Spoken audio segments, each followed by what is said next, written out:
nossa aula sobre a Grand Opéra. Sou Rosane Queiroz, cantora lírica, e estou aqui hoje para falar a respeito das origens e características da Grand Opéra no século XIX. Paris, na primeira metade do século XIX, se tornou a capital da Europa, devido à Revolução Francesa e às influências de Gluck. No início do século XIX, a classe média passou a ficar cada vez mais numerosa e mais influente. Então, viu-se a necessidade de oferecer a este público um novo tipo de ópera, contendo as maiores emoções e divertimentos. A Ópera de Paris girava em torno da Corte de Versalhes, desde 1669, e foi um gênero musical muito popular na sociedade francesa da época.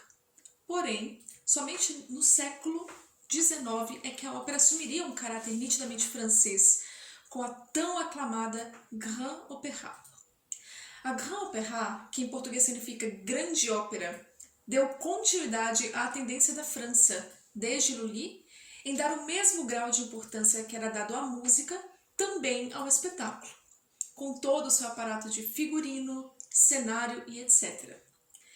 Os libretos eram escritos dentro de uma estrutura que possibilitava a entrada de bailarinos, coros e muitas pessoas em cena. O compositor mais conhecido por escrever estas grandes óperas foi o alemão Giacomo Meyerbeer, radicado na França. Meyerbeer tinha uma evidente habilidade em construir cenas de multidões, cerimônias e confrontos públicos, e um excelente exemplo disto é a sua ópera Les Huguenots.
Meyerbeer foi um judeu alemão radicado na França e é considerado, depois de Rameau, a maior ascendência na ópera francesa. Algumas de suas óperas mais conhecidas são Robert le Diable, Le Huguenot, Le Prophète e L'Africaine. E com essas obras pôde estabelecer o formato da Grand Opéra, que são óperas compostas de 5 atos com balé, recheados de recitativos sem diálogos falados, coros numerosos e um vasto elenco com cenários e figurinos ricos e sofisticados, e até mesmo, quando era possível, fogos de artifício. Com todo este novo molde de ópera, os compositores italianos se sentiram atraídos por este espetáculo francês, vendo na Grand Opéra a glória máxima. Podemos ver, por exemplo, Rossini, em 1829, estabelecido em Paris, estrear sua primeira e única Grand Opéra com Guillaume Tell. Não somente Rossini, mas também Donizetti, em 1843, com Don Sébastien, e Verdi, com as óperas Le Vêpres Sicilienne, em 1885, e Don Carlo, em 1867. Haviam 3 teatros importantes na época: o Théâtre Italien, que recebeu obras de Rossini, Bellini e Donizetti; o Théâtre Lyrique, recebendo óperas como Fausto e Romeu e Julieta de Gounod; e a primeira grande ópera de Bizet, chamada Le Pêcheur de Perles. Já a ópera Carmen, também de Bizet, e a ópera Manon, de Massenet, estrearam no Théâtre Opéra Comique.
Seguo Matilde.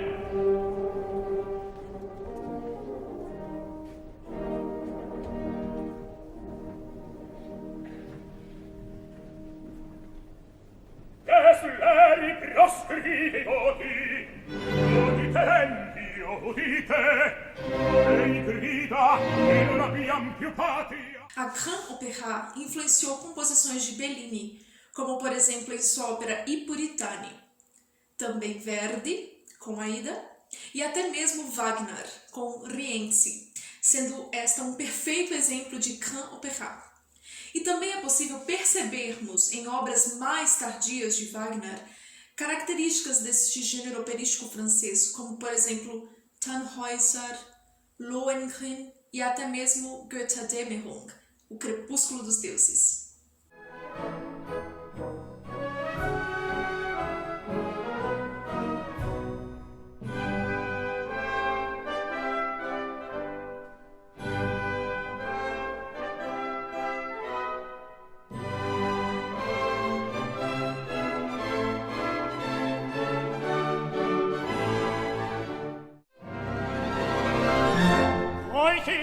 Dieses Volk verzeiht, seid frei,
Rameau irão acelerar o fim da Grand Opéra, fazendo uma troca dos grandes climas colossais históricos para dramas mais íntimos, inserindo, por exemplo, melodias do lirismo italiano.